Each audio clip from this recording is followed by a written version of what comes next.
ప్రణామనకు స్తుతి కలుగును గాక. దేవదేవుని మహాకృపను బట్టి మరొక ప్రభు దినాన మనందరము కూడి ఆయన నామాన్ని స్తుతించి జ్ఞాపకానికి ప్రవచించిన కృప దేవదేవునికి మహిమ ఘనత ప్రభావం చేద్దాం. దాదాపు కొద్ది వారాలుగా హృదయము అని మాట్లాడుతున్నాం, కానీ అసలు మూలాంశం ఏంటి మంది మనకు గుర్తుందా? హృదయాన్ని చేతికి మాట్లాడుతున్నాం. దేవుని రాజ్యము మన హృదయం చేయాలంటే ఏం చేయాలి అంశం మీద మొదలుపెట్టి చిన్న పిల్లల వంటి మనసు ఎవరైతేనే కానీ అని మాట్లాడుతూ హృదయంలోకి వచ్చాం కదా. హృదయం ఎటువంటిది, ఎలా ఉండాలని ఇదేనా మనక ప్రభు చెప్పిన మాట. మన హృదయం చేరాలి అంటే ఈ మధ్య సువార్తలో కొండ మీద ప్రసంగంలో ప్రభు వారు జ్ఞాపకం చేస్తున్నారు. ఆ దినమందు, ఏ దినం అది? ఏ దినం అది? తీర్పు దినము, ప్రభు రాకడ దినము. ఆ దినముందు కొంతమంది అంటారంట, అనేకులు నన్ను చూచి ప్రభువా ప్రభువా మేము నీ నామమున ప్రవచింపలేదా, నీ నామమున దయ్యములు వెలగొట్టలేదా, నీ నామమున అనేకమైన అద్భుతములు చేయలేదా అని చెప్పుదురు. అప్పుడు నేను మిమ్మును ఎన్నడూను ఎరుగను, అక్రమము చేయువారలారా నా యొద్ద నుండి పొండి అనే వారితో చెప్పుదును. ఎప్పుడైనా ప్రభువు ఈ లోకం మీద కఠినంగా ఉన్నాడా? లేదు కదా. ఎవరు వచ్చినా, ఎంత పాపాత్మలు వచ్చినా కనికరించే దేవుడు. అలాంటిది ప్రభు వారు ఎంత కఠినంగా మాట్లాడుతున్నారంటే కారణం తెలుసా? ఇది ఈ లోకం కాదు కదా. నువ్వు రక్ష పొందాలన్నా, మారు మనసు పొందాలన్నా, పశ్చాత్తాపడాలన్నా బ్రతుకున్నంతసేపే, ఈ ప్రాణముంతసేపే. ఇక పరలోకానికి వెళ్ళిన తర్వాత, తీర్పు నిలబడిన తర్వాత, మధ్యాకాశం నిలబడ్డాక అక్కడ క్షమాపణ అడుగుతానంటే కుదరదు.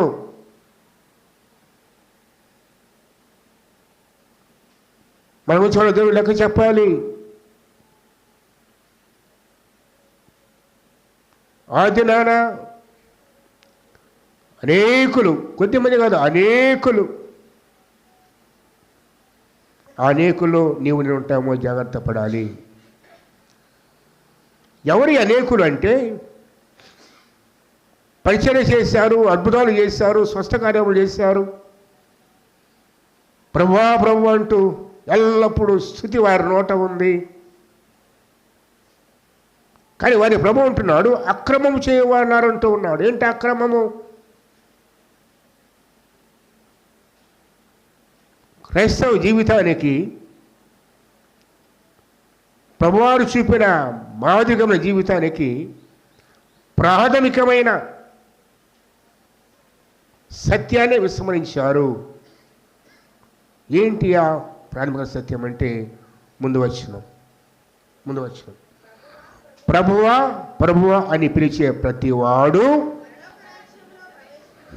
అదేందమ్మా ఎందుకు చారు?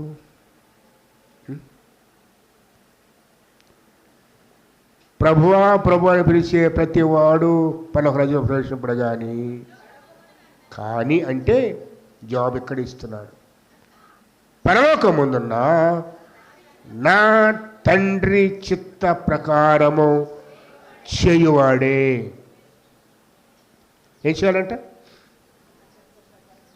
ఎవరి చిత్తం అది? పరలోకముందున్న తండ్రి చిత్తము. ఈ లోకములో నుండి నీ బంధువులు కాదు, స్నేహితులు కాదు. సొలొమోను కుమారుడు రెహబాము ఎందుకు పాడయ్యాడు? స్నేహితుల మాట విని కదా. రాజ్యం ఎందుకు ముక్కలైంది? తన తోటి వారి మాట విని. ఈనాడు మన జీవితాలలో దేవుని చిత్తమును, దేవుని ఉద్దేశమును, దేవుని ప్రణాళికను లక్ష్యం చేయకుండా మన మనసుకు ఏది మంచిదనిపిస్తే అది, మనకు ఏది మేలుగా ఉంటుందో అది ఆశించి ప్రేమించి ఒక దినాన దేవుని చేత త్రోసివేయబడబోతూ ఉన్నాము. దేవుని చిత్తం ఏంటి? ఎలా తెలుసుకోవాలి దేవుని చిత్తాన్ని? దేవుని చిత్తాన్ని ఏ రీతిగా గ్రహించాలి? ఈరోజు ఆదివారం కదా, ఎందుకు వచ్చాము ఇక్కడికి?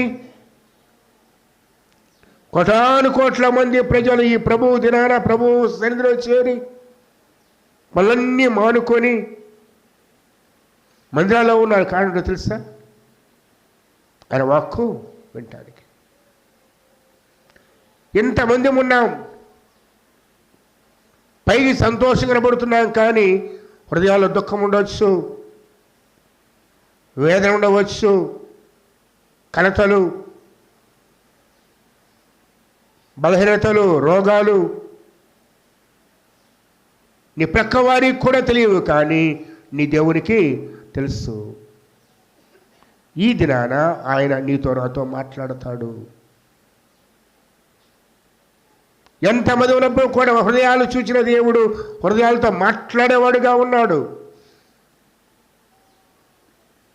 మన జీవిత సమస్యలకు పరిష్కారం ఇచ్చేవాడుగా ఉన్నాడు. ఆయన మాట్లాడినప్పుడు, ఆయన సరిచేసినప్పుడు,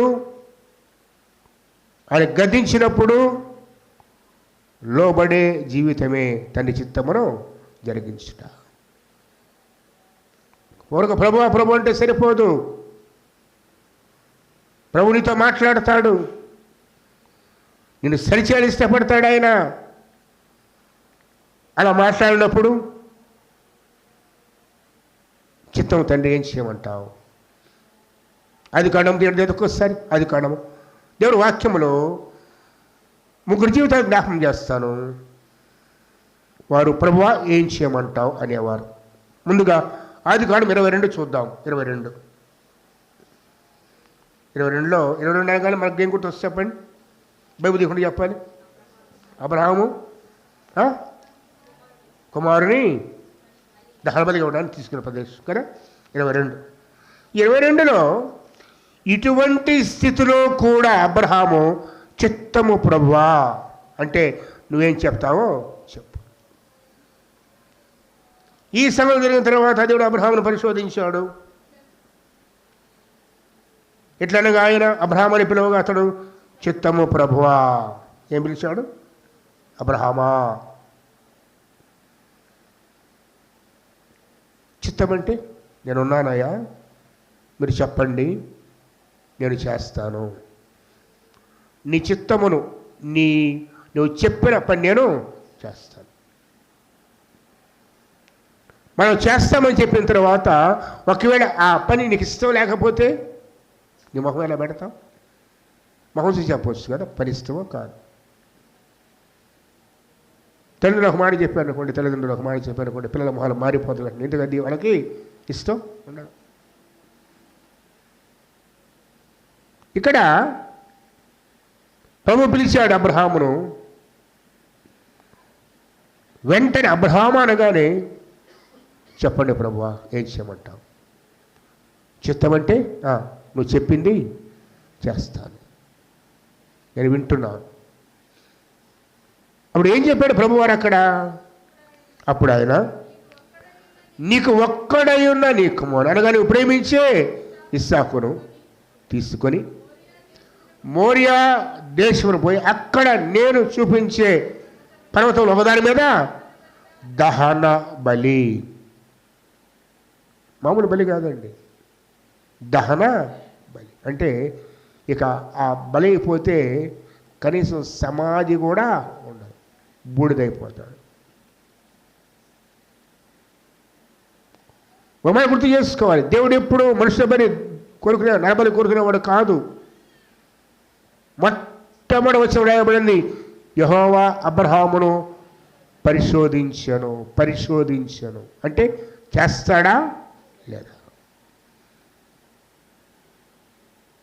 చేస్తాడా లేదా? పరీక్ష.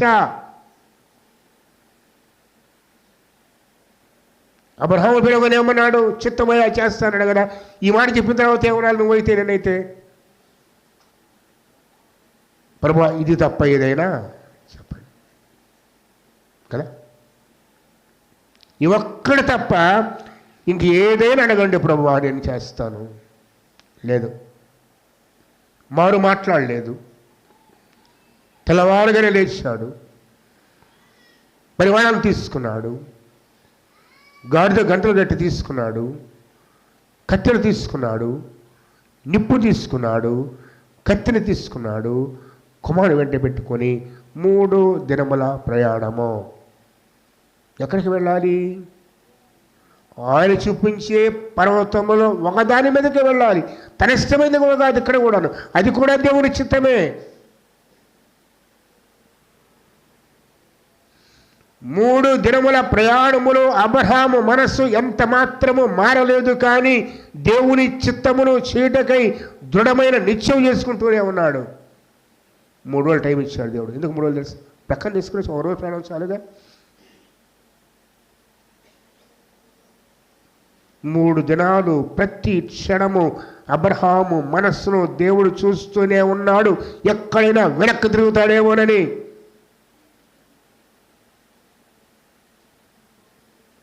మూడు దినాల ప్రయాణంలో తన ముందున్న పనిలో వెనక్కి తిరగలేదు. ఏం చేయడానికి బయలుదేరాడు? దేవుడి చిత్తాన్ని చేయడానికి బయలుదేరాడు. చిత్త ప్రభువా ఇంట్లోనే కాదు, అది ఎటువంటి కార్యమైనా సరే, నీకు నష్టం కలిగేదైనా సరే, నీకు ఇష్టము లేదైనా సరే, నీకు కష్టమైనదైనా సరే, మన జీవితాల్లో దేవుని చిత్తము జరగాలి. 3 దినాల ప్రయాణము వెళ్ళాడు. పర్వతం ప్రభు అదే పర్వతం, మూడే పర్వతము. పరిమాణం పిలిచాడు, మీరెక్కడే ఉండండి, నేనును ఈ చిన్నవాడిని వెళ్ళి దేవునికి బయటపించి తిరిగి వస్తాను కాదు, వస్తాము. విశ్వాసం అది. అబ్రహాము విశ్వాసం ఏంటంటే, నాకు దేవుడు వాగ్దానం చేశాడు, ఇష్మాయేలు దీవించి ప్రభు అంటే అంటాడు, ఇస్సాకు వలనైంది నీ సంతానం కదా చెప్పాడు లేదు. ఇష్మాయేలు కూడా దీవిస్తాలే, కానీ ఇస్సాకు వలనైంది నీ సంతానం. మరి ఇప్పుడు ఇస్సాకును బలిగా ఇస్తే, దహన బలిగా ఇస్తే ఎంత విశ్వాసం అంటే అబ్రహాముకు, నా దేవుడు మాట తప్పడు. అందుకే ధైర్యంగా వెళ్ళిపోయాడు, నమ్మాడు కాబట్టే. కట్టెలు పేర్చాడు, కుమారుని బంధించి ఆ కట్టెల మీద పేర్చి కత్తి ఎత్తిన తర్వాత అప్పుడు మరలా ప్రభు పిలిచాడు. తెలియదు అది కాణము 22వ అధ్యాయంలో చూద్దాం, 9వ వచనం. అలాగే వారిద్దరు కూడి వెళ్ళి దేవుడు అతనితో చెప్పిన చోటుకి, దేవుడు అతనితో చెప్పిన చోటు, తనకిష్టమైన చోటు కాదు ఇది, దేవుడు అతనితో చెప్పిన చోటుకి వచ్చినప్పుడు అబ్రహాము అక్కడ బలిపీఠము కట్టి కట్టెలు చక్కగా పేర్చి తన కుమారుడు ఇస్సాకును బంధించి దారిలో అడిగాడు. అప్పుడు కూడా కుమారుడు, నాయన కత్తి ఉంది, నిప్పు ఉంది, కానీ దహన బలి గొర్రె పిల్ల ఏది?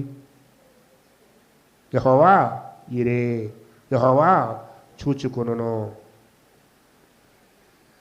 అప్పుడు అబ్రహాము తన కుమారుని వధించుటకై తన చెయ్యి చాపి కత్తి పట్టుకొనగా యెహోవా దూత పరలోకము నుండి అబ్రహామా అబ్రహామా అని అతనిని పిలిచెను. మరి అందుకు అతడు, చిత్తము ప్రభువా. ఏమంటాడండి? ఆ టైంలో కూడా నీ చిత్తమే చేస్తా, నువ్వు చెప్పింది చేస్తా. ఏ టైంలో? కొడుకురు మడపడక మీద ఉన్నప్పుడు ఏమన్నా ప్రభువా చెప్పుడైనా నువ్వు ఎప్పుడు చేస్తా అంటాడు. ప్రార్థన చేస్తాం, ఇంకా ప్రభువా కనికరించరాదా, ఒక్కసారి దయ చూపవా, చూడు కట మీద పెట్టాను, బంధించి పరుండబెట్టాను, కొద్ది క్షణాలే చచ్చిపోతాడు, మాట్లాడవా నాతోటి అని బేరం పెడతాం మనం.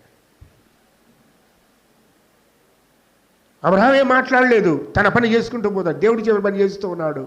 దేవుడే పిలిచాడు, అబ్రహామా అబ్రహామా 2 సార్లు. మళ్ళీ వెంటనే చిత్తము ప్రభువా. ఎందుకు అబ్రహాము విశ్వాసం తండ్రిగా పిలువబడ్డాడు? ఎందుకు దరిద్ర లాజు అబ్రహామును ఆడుకున్నాడు పరదేశంలో? ఎక్కడున్నాడు అబ్రహాము చెప్పండి? పరలోకంలో ఉన్నాడు లేదా? నా తండ్రి చిత్త ప్రకారము చేయువాడే పరలోకములో ప్రవేశిస్తాడు. మరణ సమయాల్లో కూడాను, కఠినమైన సమయాల్లో కూడాను దేవుని చిత్తాన్ని జరిగించే మనస్సు నీకు నాకు రావాలి. అబ్రహాము గారిని చూచి నేర్చుకోవాలి. రెండోదిగా ఆదికాండములో చదువుతూ 46వ అధ్యాయం 1-2 వచనాలు చూద్దాం. ఆదికాండము 46. ఈ ముగ్గురు చూసిన తర్వాత ముందుకు వెళదాం, దేవుని చిత్తం ఏంటో నేర్చుకుందాం. అప్పుడు ఇశ్రాయేలు అంటే ఎవరు? యాకోబు. తనకు కలిగినంతయు తీసుకొని ప్రయాణమై బెర్షెబాకు వచ్చి అర్పించాను. అప్పుడు రాత్రి దశమందు దేవుడు యాకోబు యాకోబు 2 సార్లు పిలుస్తున్నాడు. ఇక్కడ ఏదైనా ఒక ప్రాముఖ్యమైన పని చెప్పాలి అంటే దేవుడు 2 సార్లు పిలుస్తాడు. యాకోబు యాకోబు అని ఇశ్రాయేలు పిలిచాను. అందుకు అతడు చిత్తము ప్రభువా ఏమనాలి? దేవుడు ఒక పని చెప్తే ఏమనాలి మనం? దేవుడు పిలిస్తే ఏం చెప్పాలి? చిత్తము అంటే వింటున్నానయ్యా, చేస్తాను, మీరు చెప్పినట్లు చేస్తాను. అందుకే 143వ కీర్తనతో మన ప్రార్థన ఎలా ఉండాలో భక్తుడు జ్ఞాపకం చేస్తున్నాడు. 143వ కీర్తన 10వ వచనం. నీవే నా దేవుడవు, నీ చిత్తానుసారముగా ప్రవర్తించుటకు నాకు నేర్పుము. చాలు. ఏంటి ఆ ప్రార్థన? దావీదు ప్రార్థన. అయ్యా నీవే నా దేవుడవు, నీ చిత్తానుసారముగా ప్రవర్తించుటకు నాకు నేర్పుము. ఎందుకు దేవుని చిత్తం చేయాలి? దేవుడు దీవించాలి అంటే, కనికరించాలి అంటే, ఆయన సన్నిధుడుగా ఉండాలి అంటే, అంతకు మించి పరలోక రాజ్యం ఊరికే రాదమ్మా. వింటే సరిపోదు. ఎంతసేపు అయినా వింటాం, గంటలు వింటాం. అందుకే కొండ మీద ప్రసంగములో మత్తయి సువార్త 7వ అధ్యాయంలో అతవత అంటాడు, ఈయన మాటలు విని వాడి చొప్పున చేసే ప్రతివాడు. ఈయన మాటలు వినవాడు కాదు, విని వాటి చొప్పున చెయ్యు ప్రతివాడు బండ మీద తన ఇల్లు కట్టుకున్న బుద్ధిమంతుని పోలి ఉంటాడు. ఎవరి పరలోక రాజ్యము? ఎవరు పరలోక రాజ్యంలో ప్రవేశిస్తారు? ఎవరు యుగయుగాలు ఆ దేవునితో జీవిస్తారు? ఎవరు అగ్ని ఆరని పురుగు చావని ఆ నిత్య నరకాన్ని తప్పించుకుంటారు? ప్రభువా ప్రభువా ప్రభువా స్తోత్రం అనేవాళ్ళ, పైకి భక్తుల వారే కనపడేవారా? మనుషుల చేత హెచ్చింపబడే వాళ్ళ? ఇవేవి కాదు ప్రభువు చూసేది. నీ హృదయము ఆయన చిత్తాన్ని జరిగించడానికి సిద్ధంగా ఉందా లేదా పరీక్షిస్తాడు ఆయన. మన విశ్వాసానికి పరీక్షలు వస్తాయి. ఆ పరీక్షల్లో మనము దేవుని చిత్రానికి లోబడతామో లేదో ఆయన తెలుసుకుంటాడు. ఇప్పుడు ఎన్ని పరీక్షలు పెట్టాడో నీకు నాకు, పాస్ అయ్యేమో ఫెయిల్ అయ్యేమో రేపు తెలిసి అక్కడ పోయిన తర్వాత మనకు తెలియకుండానే ఈ శ్రమలు ఇవన్నీ కూడా కొన్ని పరీక్షలు. రేపు చెప్తాడు అక్కడ వెళ్ళిన తర్వాత, కుమారుడా పలానా దినాన పలానా రోజు పరీక్ష పెట్టాను, నువ్వు గెలిచావు లేదా నువ్వు ఓడిపోయావు. అందుకే ఈ ప్రార్థన మనకు కావాలి. అయ్యా నీవే నా దేవుడవు, నీ చిత్తానుసారముగా ప్రవచన నాకు ఏం నేర్చుకోవాలి? దేవుని చిత్తానుసారముగా జీవించడానికి. అసలు దేవుని చిత్తం ఏంటి మన పట్ల? ఆయన మన పట్ల ఎటువంటి చిత్తము కలిగి ఉన్నాడు? ముందుకు వెళదాం. మత్తయి సువార్తలోని 7వ అధ్యాయంలో ఒకసారి చూడదైతే ఆ తదుపరి అంటాడు, క్రమము లేని జీవితము. ఏమైనా జీవితం అది? ఎందుకు? అక్రమము చేయువారలారా.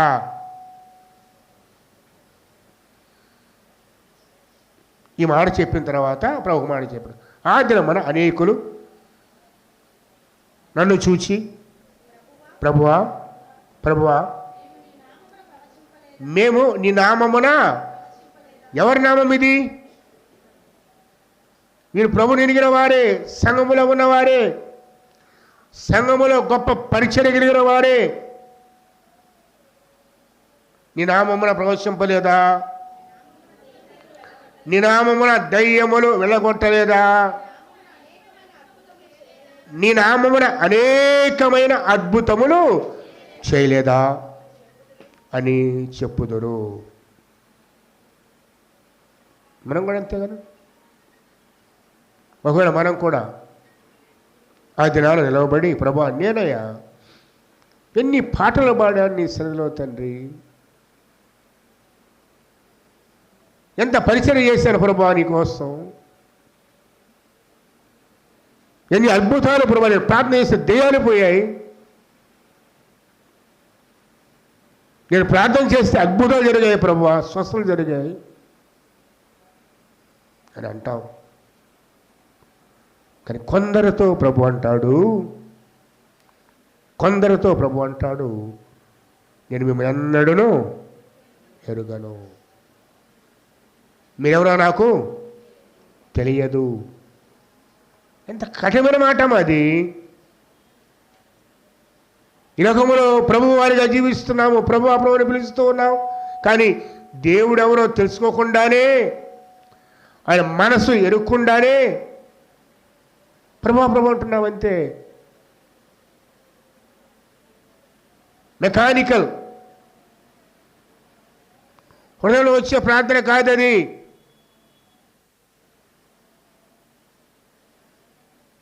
అంతెందుకు మన సంఘాల్లోనే, ఎక్కడో కాదు మన సంఘాల్లోనే ఎవరైనా ప్రార్థన చేస్తున్నారు అనుకోండి, దూరం నుంచి అయినా పలానా వాళ్ళు ప్రార్థన చేస్తున్నారు ఈజీగా చెప్పవచ్చు. ఎందుకు? కంటన ప్రార్థన అది. పరలోక ప్రార్థనలాగా. ఏ ప్రార్థన అది? పరలోక ప్రార్థనలాగా మన వ్యక్తిగత ప్రార్థనలు కూడా కంటన ప్రార్థనలే. అంటే అదే ప్రార్థన. పశ్చాత్తాపం ఉండదు, మారు మనస్సు ఉండదు, గోజారే జీవితం ఉండదు. అవే మాటలు వల్లించి మాట్లాడే మంత్రాలాగా. ఇదే ప్రభా అటువంటి ఇదే. ఏ రోజుకు ఆ రోజు, ఏ గడియకు ఆ గడియ హృదయాలు సరిచేయబడి, హృదయంలో గుచ్చబడి, వాక్యము చదివినప్పుడు, వాక్యాన్ని విన్నప్పుడు ఆత్మదేవుడు నీతో మాట్లాడినప్పుడు వాక్యానుసారముగా హృదయాలు సరిచేసుకుంటూ ప్రభువును ప్రార్థిస్తే ఆ ప్రార్థన వేరు. అలా కాకుండా ఒకే ప్రార్థన సంవత్సరాల తరబడిగా ఇదే ప్రభువా ప్రభువా అంటమే. అటు వారి జీవితాల మార్పు ఉండదు, ప్రార్థనల మార్పు ఉండదు, బ్రతుకుల మార్పు కూడా ఉండదు. దీనికని ఒకే ప్రార్థన అంతే. నేను జ్ఞాపకం చేస్తున్నాను, మన ప్రార్థన ప్రభు వింటాడు. ఆయనకి పేరు ఉంది, ప్రార్థన ఆలకించేవాడని ఆయనకి పేరు. ప్రార్థన ఆలకించేవాడు. నిర్గమకాండం 3వ అధ్యాయానికి వెళితే మోషే గురించి చూసి ముందుకు వెళదాం. నిర్గమకాండం 3వ అధ్యాయం ఏదైతే నిర్గమకాండం 3 దేవుడు మోషే కనిపించిన తర్వాత 3వ అధ్యాయం నిర్గమకాండం 3వ అధ్యాయం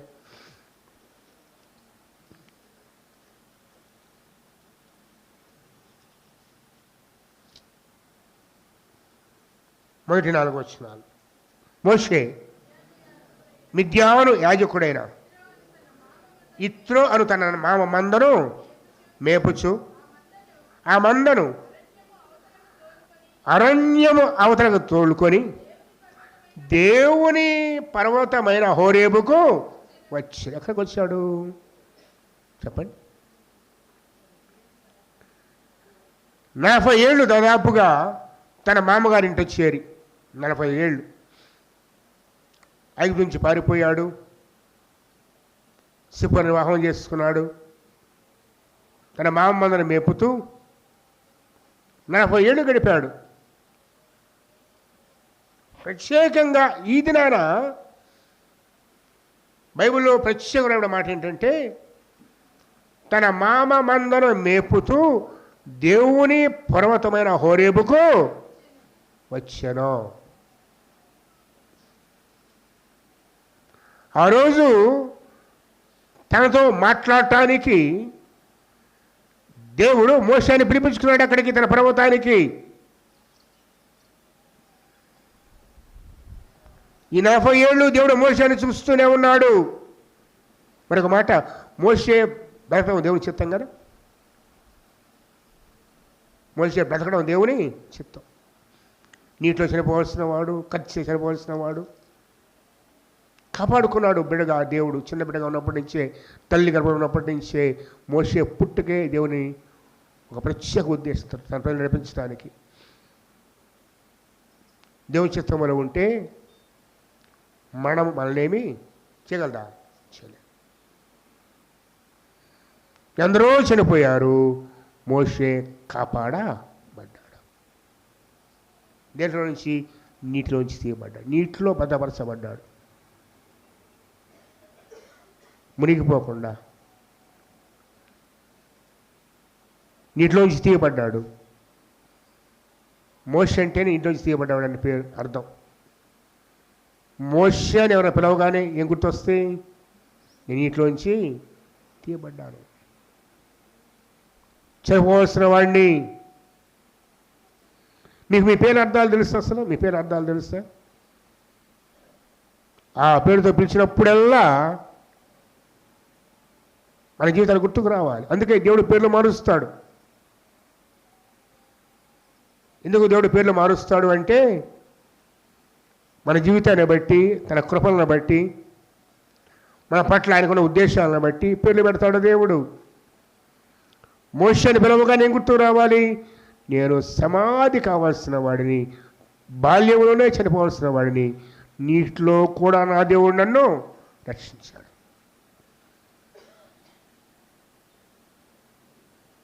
మన శాస్త్రం ఉంది, ఎబ్రియుల మగపిల్లలందరూ చనిపోవాలి, కానీ చనిపోయలేడు దేవుడు. ఏ ఇంట్లోంచి మన శాస్త్రం వచ్చిందో ఆ ఇంట్లోనే 40 ఏళ్ళు బతికాడు కదా. ఐగుప్తులో ఫరో ఇంట సకల విద్యలు అభ్యసించాడు. స్టెఫన్ గారు చక్కగా చెప్తాడో, స్టెఫన్ గారు ఇప్పుడు అపొస్తల కార్యం చూడండి, 7వ అధ్యాయం, అపొస్తల కార్యం 7వ అధ్యాయం చూడండి. స్టెఫన్ గారు మోషే గురించి ఏమంటాడో అపొస్తలుల కార్యములు 7వ అధ్యాయంలో చూస్తే ఆయన మాట్లాడుతూ ఓ చక్కని మాట అంటాడు. చూడండి దయతో మోషే 7:22 చదవండి. మోషే ఐగుప్తులో సకల విద్యలు అభ్యసించి మాటల యందును కార్యముల యందును ప్రవీణుడై ఉండెను. మాటల యందును. మరి ఇక్కడ ఏమంటారు దేవునితోటి? నాకు మాటలు రావు. 40 ఏళ్ళు మౌనిగా బతికాడు. ఒకప్పుడు మాటకారి, కార్యముల ప్రవీణుడు, సకల విద్యలు అభ్యసించాడు. అందుకే తన శక్తి మీద ఆధారపడ్డాడు. కానీ దేవుని చిత్తం అది కాదు. ఐదుని చంపి నా ద్వారా దేవుడు అగ్నిని రక్షిస్తాడని అందరూ అనుకున్నాడు కానీ పరిపోవలసి వచ్చింది. దేవుని చిత్తం కాదు కదా. టైమింగ్ రాలా, దేవుని టైమింగ్ రాలా. దేవుని టైం రాకముందు మనం ఏమైనా ప్రయత్నాలు చేస్తే మోసలాగా అయిపోతాం. గుర్తుపెట్టుకోండి. దేవుని చిత్తాన్ని వ్యతిరేకంగా దేవునికి ఒక టైం టేబుల్ ఉంటుందమ్మా. పలానా రోజు పలానా టైం. మన దినాల లెక్క కాడ ఉంది, దేవుని కాడ ఉంది. ఆ టైం టేబుల్, మోసే టైం టేబుల్ ఏంటంటే 80 ఏళ్ల వయసులో, ఆ వయసులో నడిపించారు. ఇంకా 40 ఏళ్ళు ఆగాలి. ఐదు తీర్పు తీర్చాలి, 5 దేవుళ్ళకి తీర్పు తీర్చాలి. అది దేవుడి చిత్తం అయితే తొందరపడితే మోసే దాని ఫలితంగా 40 ఏళ్ళు అరణ్యంలో గొర్రెలు కాస్తూ బ్రతికాడు. తన గొప్పవాడు అనుకునేవాడు చివరికి అరణ్యంలో నేనంతటి వాడు అనే స్థితికి వచ్చాడు. తీసుకొచ్చాడు దేవుడు అక్కడ ప్రయాణంలో. 40 ఏళ్ళ తర్వాత హోరీ పర్వతాన్ని పిలిపించుకొని మండుచున్న పొదలో ప్రత్యక్షమై మోషేని పిలవగానే అంటే ఏమంటున్నాడు? చిత్తం ప్రభువా, అంటే నీ ఇష్టాన్ని నేను నెరవేరుస్తాను. నువ్వేం చెప్తావు చెప్పు, నేను చేస్తాను. 40 ఏళ్ళు నలగొట్టబడిన తర్వాత తన సొంత ఇష్టము చిత్తము చనిపోయింది. దేవుని చిత్తానికి లోబడే మనస్సు వచ్చింది. అందుకే ప్రభు అంటాడు మత్తయి సువార్త 12వ అధ్యాయంలో, మత్తయి సువార్త 12వ అధ్యాయంలో చక్కని మాట ప్రభు వారు జ్ఞాపకం చేస్తారు. మత్తయి సువార్త 12. ఓ దినాన ప్రభువారి తల్లి సహోదరులందరూ కూడా ప్రభు గారికి వచ్చారు. కుటుంబ సభ్యులు 12 చివరి 46. ఆయన జనసమూహముతో మాట్లాడుచుండగా ఇదిగో ఆయన తల్లియు సహోదరులను ఆయనతో మాట్లాడగోరుచు వెలుపల నిలిచి ఉండిరి. ఎవరు వీళ్ళు? తల్లి అయిన మరియా, 2 పేర్లు చెప్పిన సోదరులు యాకోబు, యోసే కదా. వీళ్ళంతా ప్రభువారి సోదరులు.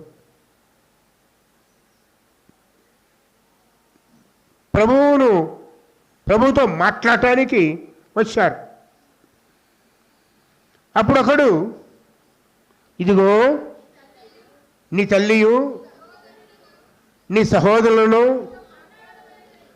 నీతో మాట్లాడవాలని వెలుపల నిలిచి ఉన్నారని ఆయనతో చెప్పాను. ఎందుకు వెళ్ళలేదు లోపలికి వీళ్ళు?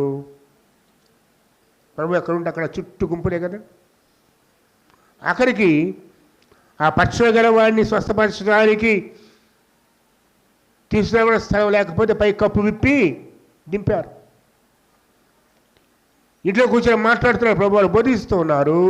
జనసమూహాలంతా ఇల్లంతా నిండి ఉంది.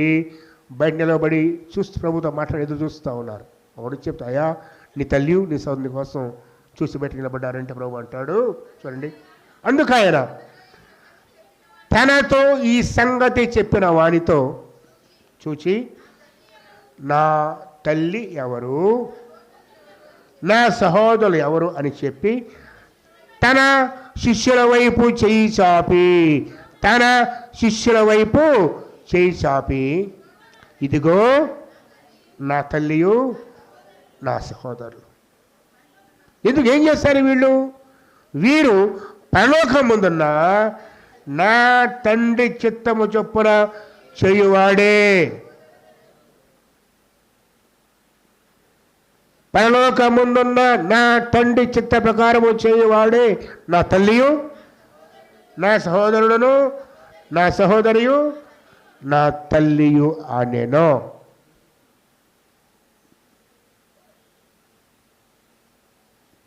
ప్రభువారిని ఎసన్నా అని పిలుస్తాం ప్రార్థన వస్తాను. అయ్యా నా అన్నవు, నా తండ్రివి, నా ప్రభుడు. ఎవరికి అర్హత, ఎవరికి యోగ్యత? ప్రభు శిష్యులు చూపించాడు. అక్కడ ఏం చేశారు వాళ్ళు? ప్రభువు పిలుపు విని సమస్తము విడిచిపెట్టి ఆయనను వెంబడించిన వారు వాళ్ళు కదా. దొలు వదిలిపెట్టారు, వాళ్ళు విడిచిపెట్టారు, ఉద్యోగాలు విడిచిపెట్టారు, కుటుంబాలు విడిచిపెట్టారు, ఆయన వెంట తిరుగుతున్నారు. ప్రభు పిలుపు విని ఆయన మాటకు లోబడిన వారే దేవుని చిత్తమును జరిగించేవారు. ఈరోజు ఆలోచన జీవితంలో ఎన్నిసార్లు దేవుడు పిలిచాడు నిన్ను, ఎన్నిసార్లు గద్దించాడు నిన్ను, ఎన్నిసార్లు తన కృపను చూపాడు. ఒకవేళ ఈరోజు కూడా నీవు దేవుని చిత్తానికి లోబడకపోతే, ఈరోజు కూడా ప్రభు చెప్పింది చేయకపోతే రేపు నీకు నాకు అక్కడ చోటు ఎక్కడ? మనసు ఏంటి? పరలోక రాజ్యం. మరి పరలోక రాజ్యం లేకపోతే ఎక్కడ ఉంటావు? ఇంకా నువ్వు అగ్ని ఆరదు, పురుగు చావని మండుచున్న వేడిమి గల అగ్ని గుండము. ఈ కథలు కాదు, ప్రభువే చెప్పాడు. నువ్వు భయపడ్డాడు చెప్పేవి కావు ఇవి. తప్పించుకోలేవు. నేనుకుంటాను ఏముందయా, శవాన్ని కాల్చిన గంటలు గాలిపోద్ది కదా, నేను గాలిపోనుకుంటాను. ప్రభు అంటాడు అగ్ని ఆరదు, యుగ యుగాలు వేదనే. ఎందుకంటే ఈ దేహాలు కావు, కాళ్ళ దేహాలు ఇస్తాడు ఆయన కూడా మరుపుంటాం. అర్థమైందా? ఇదేముంది కరిగిపోతుంది అనుకుంటాము, జాగ్రత్త, కుదరదు. యుగ యుగాలు ఇక అంతము లేదు దానికి. నిత్య నరకము. తప్పించుకోవాలంటే ఈరోజు అవుతుంది మనం, ప్రభువా నీ చిత్తాన్ని చేయడానికి నాకు నేర్పు. పదే వాక్యం చెబుతుంది. మనం పరలోక ప్రార్థన చేస్తాం కదా, పరలోక ప్రార్థన ఏమంటాం? పరలోకమందున మా తండ్రి, నీ నామము పరిశుద్ధపరచబడును గాక, నీ రాజ్యము వచ్చిన గాక, నీ చిత్తము పరలోకమందు నెరవేరినట్లుగా భూలోకమందున మా ద్వారా కూడా నెరవేరాలి. నోటి మాటలే కదా. ఈరోజు ఎందరూ ఆయన చిత్తాన్ని కనుగొంటారు, ఆయన చిత్తాన్ని అడుగుతారో, ఆయన చిత్తాన్ని తెలుసుకుంటారో, తమ సొంత ఇష్టాలు ప్రక్కన పెట్టి, తమ సొంత ఉద్దేశాలు ప్రక్కన పెట్టి, దేవునికి భయపడి లోబడి, అయ్యో నేను దేవుని చిత్తం గ్రహించకపోతే నాకు శ్రమ, ప్రభువా నన్నేం చేయమంటావు అని అడిగేవారు ఉంటే అది ఎంత ధన్యతో, ఎంత మేలుకరమో. యోహాను సువార్త కలిగింది. యోహాను సువార్తలో జ్ఞాపకం చేస్తాను ఒకసారి, 4వ అధ్యాయం 34లో సమరయ స్త్రీ విషయంలో ప్రభు అంటాడు, చూడండి 4:34 చూడదేతో శిష్యులు వచ్చి ఆహారం తీసుకొస్తే ప్రభు నేను తిన్నాను అంటాడు. ఎవరెవరిని పెట్టాను అనుకుంటే ప్రభు యేసు వారిని చూసి, నన్ను పంపిన వాని చిత్తము నెరవేర్చుట ఆయన పని తొందరముడిచి నాకు ఆహారమై ఉన్నది. నువ్వు ఆహారం ఏంటంట? తండ్రి యొక్క చిత్తాన్ని నెరవేర్చుట, తండ్రి యొక్క చిత్తాన్ని నెరవేర్చుట. అందుకే పదే పదే అంటాడు, నేను నా తండ్రి చిత్తాన్ని నేను వచ్చాను అని పదే పదే పదే పదే ప్రభు అంటాడు. జ్ఞాపకం చేసుకో ఒకసారి. దేవుని చిత్తాన్ని నెరవేర్చే జీవితాలు మనకు ఉన్నాయా? మనం వాడు చెప్పంటారా? మన ప్రార్థన దేవుడు వినాలన్నా ఓ భక్తి చాలదు. ఎందుకు మన ప్రార్థన జవాబు రావట్లేదు? భక్తి మాత్రం ఉంది కానీ ఆయన చిత్తాన్ని చేసే జీవితాలు లేవు. యోహాను సువార్త 9వ అధ్యాయంలో ఒక గుడ్డివాడు, పుట్టు గుడ్డివాడు, 9వ వాడు చూడండి, ఆయన మార్గంలో పోవచ్చుండగా పుట్టు గుడ్డి అయిన ఒకడు కనబడెను. ఆయన శిష్యులు, బోధకుడా, వెంటనే వచ్చే మన జవాబు ఏమైనా కష్టమిస్తే వీడు కారణమేంటి, పాపం చేశాడు, వీడు చేశాడు, వీడు కన్నవారు చేశారు అడిగారు. ప్రభు అన్నాడు, యేసు, వీడైనను చేయలేదు కానీ దేవుని క్రియలు వినియందు ప్రత్యక్ష పరచబడుగా పుట్టాడని చెప్పాడు. తర్వాత చూడండి 6వ వచనము, ఆయన అట్లు చెప్పి నేల మీద ఉమ్మి వేసి ఉమ్మితో బురదను చేసి వాని కన్నుల మీద ఆ బురదను పూసి నీవు కొనేరు శిలోయము కొన్నిటికి వెళ్ళి అందులో కడుక్కోమని చెప్పాను.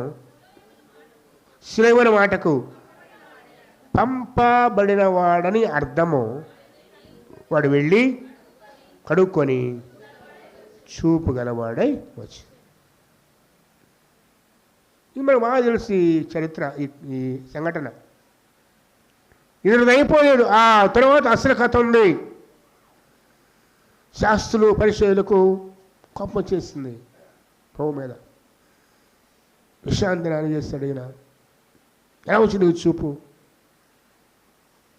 వీడు కాదా? వాళ్ళ తల్లి దగ్గరికి వెళ్ళి నీ కుమారుడేనా వేరొకడా ప్రశ్నిస్తూ ఉంటే ఆ గుడ్డివాడుగా ఉండి దేవుని చేత ప్రభువారి చేత స్వస్థమని చెప్పే మాటలు తెలుస్తా? ఆ చెప్పే మాటలు చూడండి 31వ వచనం. దేవుడు పాపుల మనవి ఆలకింపడని. తెలుసా నీకు ఒక మాట? ఆ గుడివారికి తెలిసింది ఏమని? దేవుడు పాపుల మనవి, పాపుల ప్రార్థన వినడు. నీకు ఇట్లా కదా, పాపాన్ని పట్టు నువ్వులు ఆడుతున్నాం. ఇంకా ఎందుకు జీవితంలో నెమ్మది లేదు, ఎందుకు సమాధానం లేదు, ఎందుకు కృప దూరం అయిపోయిందంటే ఇదిగో ఈ బేసిక్ ఇదే. గుడ్డివాడు చెప్తున్నాడండి, ఆ పరిశీలకి శాస్త్రీయ రాజు చెప్తున్నాడు, దేవుడు పాపుల మనవి వినడు అని అంటూ తర్వాత ఎవడైనను దేవభక్తుడై ఉండి చాలు. చూడండి, ఒకటి మనం అనుకుంటాం భక్తుండే చాలు అనుకుంటాం కదా. భక్తి అంటే మన ఉద్దేశంలో ఆదివారం పనికైనా పోను, 1000 రూపాయలు పనికి పోను, 10,000 పనికి పోను, అది నా భక్తి కొంతమందికి కదా. ఆదివారం 10,000 వచ్చినా పనికి పోను, అందరికి కాదులే, కొంతమందికి. పోయేవాళ్ళు లేరా? ఎందుకు లేరు? ₹1 లాభం కనపడకూడదు. ఆదివారం లేదు, క్రిస్మస్ లేదు,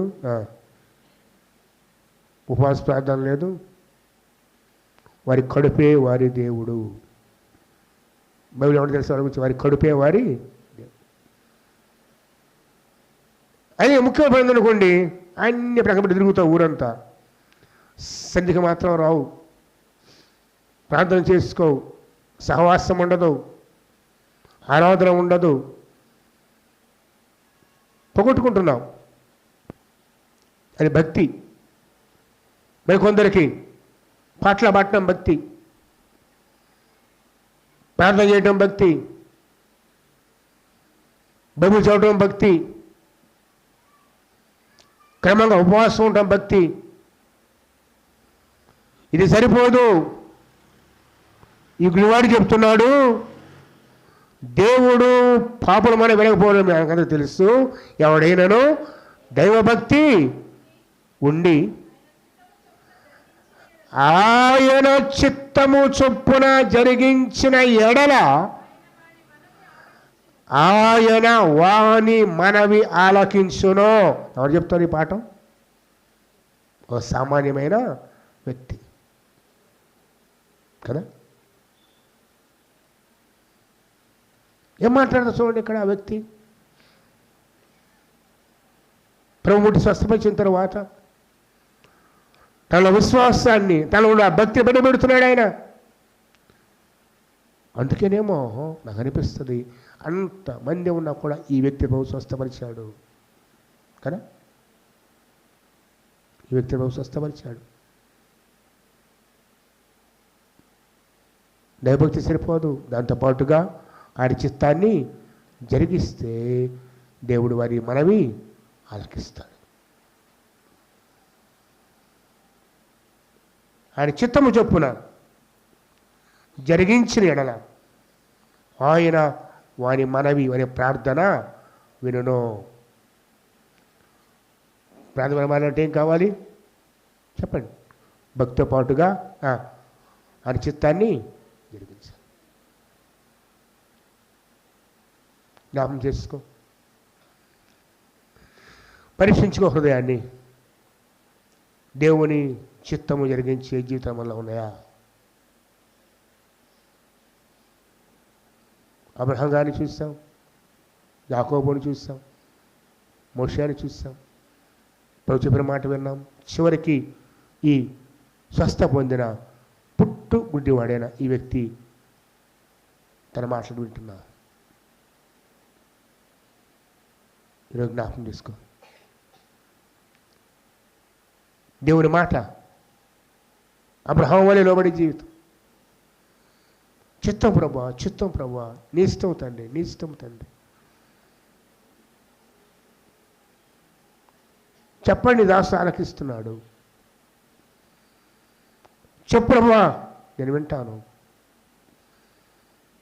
అందుకే దావీదు ప్రార్థన 4 వచ్చు 4 ఉన్నాడు చూడండి. ఒక్కసారి ముగిస్తున్నాను. ప్రభు చెప్తే వచ్చే వారం క్లియర్గా ధ్యానం చేద్దాం. నీవే నా దేవుడవు, నీ చిత్తానుసారముగా ప్రవర్తన నాకు నేర్పు. ఈ మాట మన ప్రార్థన కావాలి. మోకరించిన ప్రతిసారి కూడా ప్రభువా నీ చిత్తానుసారముగా ప్రవర్తించడం నాకు నేర్పు.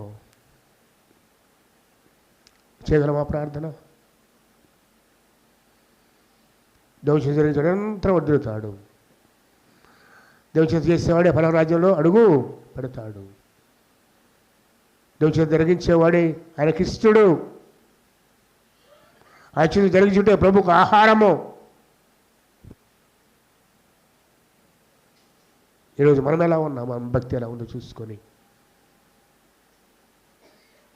దౌర్జన్య విధంగా నువ్వు దూరంగా వెళ్ళుంటే సరిచేయబడి, తండ్రి నువ్వు నా దేవుడవయ్యా,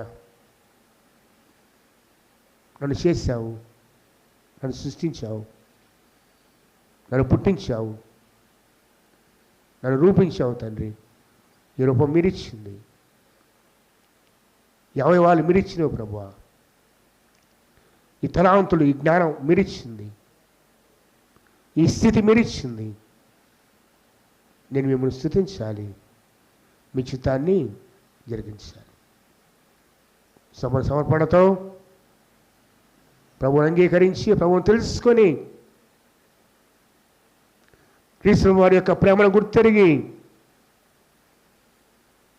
శ్రమలో నీ కొరకు నా కోరిక చేసే కార్యమును మనసారా స్మరిస్తూ ఆయన ప్రేమను జ్ఞాపకం చేసుకుని లోపడదాం, ఆయన చిత్తాన్ని జరిగిద్దాం. అట్టి కృప పరిశుద్ధాత్మ దేవుడు నీకు, నాకు, మనకందరికీ దయచేయను దాకా. తల వచ్చుదాం, ప్రార్థించుకుంటుంది కూడా. మరొకరు చెప్తే వచ్చే ఆదివారం ఏ విషయాలు దేవుని చిత్తం చూపాలో,